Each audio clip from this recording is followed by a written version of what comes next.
मैं उर्वशी और हम पढ़ रहे हैं प्रोनाउंस। प्रोनाउंस 10 टाइप्स के होते हैं। पर्सनल प्रोनाउन को हम पढ़ चुके हैं। आज हम पढ़ेंगे reflexive, emphatic, possessive and demonstrative pronounce. पहला है रिफ्लेक्सिव प्रोनाउन। जब किसी सेंटेंस में सब्जेक्ट एंड ऑब्जेक्ट एक ही थिंग या फिर इंसान रहे तो ऑब्जेक्ट के लिए रिफ्लेक्सिव प्रोनाउन का यूज करते हैं। मीन्स उसमें सब्जेक्ट और ऑब्जेक्ट तो एक ही रहता है, तो ऑब्जेक्ट क्या करेगा, जो एक्शन होगा वर्ब का एक्शन वो सब्जेक्ट को रिफ्लेक्ट करेगा, इसीलिए उस प्रोनाउन को रिफ्लेक्सिव प्रोनाउन बोला जाता है। तो उसकी पहचान ये है कि इसमें अगर सिंगुलर हो तो सेल्फ आता है और प्लुरल हो तो सेल्व्स आता है। इसको हम डेफिनेशन से अच्छे से समझते हैं। Myself, ourself, yourself, yourselves. ये प्लुरल के लिए, ये भी प्लुरल के लिए, ये सिंगुलर के लिए। Himself, herself, itself and themselves are known as reflexive pronoun। Means इसमें ऑब्जेक्ट की जगह ये वर्ड्स आते हैं, तो हमें समझ जाना है कि ये रिफ्लेक्सिव प्रोनाउन है। इसको हम सेंटेंस से और अच्छे से समझते हैं। He spoiled himself, उसने अपने आप को बर्बाद कर लिया। ये तो सब्जेक्ट हो गया। हिमसेल्फ क्या हो गया, ये ऑब्जेक्ट हो गया। ऑब्जेक्ट यानी कि वर्ब है ना, तो ये उसे रिफ्लेक्ट कर रहा है, इसीलिए इसका नाम रिफ्लेक्सिव प्रोनाउन है। दूसरा सेंटेंस, यू हर्ट योरसेल्फ, तुम खुद अपने आप को चोट पहुंचा रहे हो। और तीसरा, वी फॉट आवरसेल्व्स, मीन्स हम अपने आपस में ही लड़े। इसी के जैसा एक और प्रोनाउन है, वो है एम्फेटिक प्रोनाउन। इसमें भी डिट्टो वही वर्ड्स आते हैं, लेकिन इसमें एक पहचान होती है। इसमें होता ये है कि इसमें सब्जेक्ट एंड ऑब्जेक्ट अलग अलग थिंग होते हैं। जब अलग अलग थिंग होंगे तो इस तरीके के वर्ड्स की क्या जरूरत है यहाँ पे, तो इसमें नाम से ही लग रहा है। एम्फेटिक ये एम्फेसाइज से बना है। एम्फेसाइज मीन्स जोरदार बनाना। कैसे जोरदार, ये जो सब्जेक्ट होता है ना, नाउन एंड प्रोनाउन, उनमें ज़्यादा जोर देते हैं। जैसे आपने टीवी सीरियल में देखा होगा कि उसमें बोलते हैं कि मैंने ये चाय खुद अपने हाथों से बनाई। उसमें खुद क्या है, वो अपने लिए बोल रहा है, यानी कि सब्जेक्ट को जोरदार बना रहा है।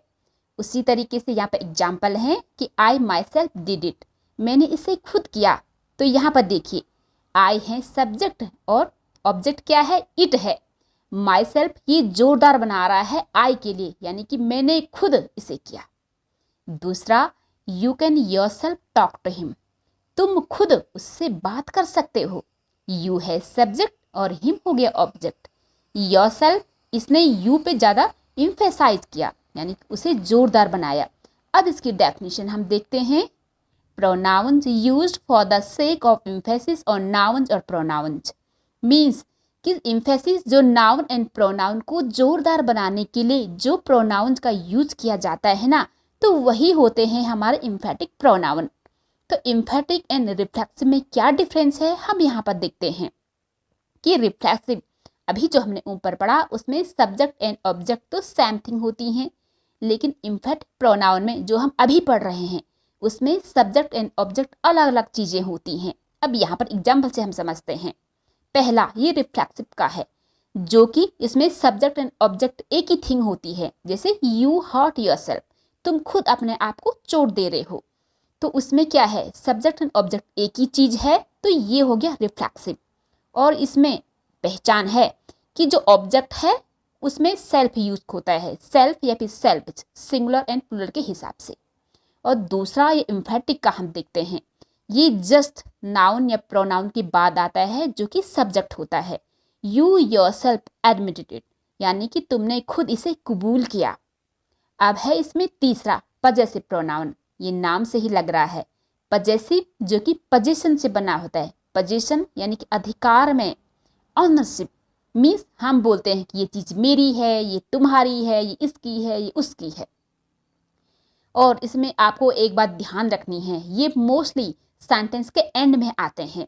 जैसे this pen is mine, the book is yours, the car is ours. इसमें माइन यानी कि ये पेन मेरी है, ये बुक तुम्हारी है, ये कार हमारी है।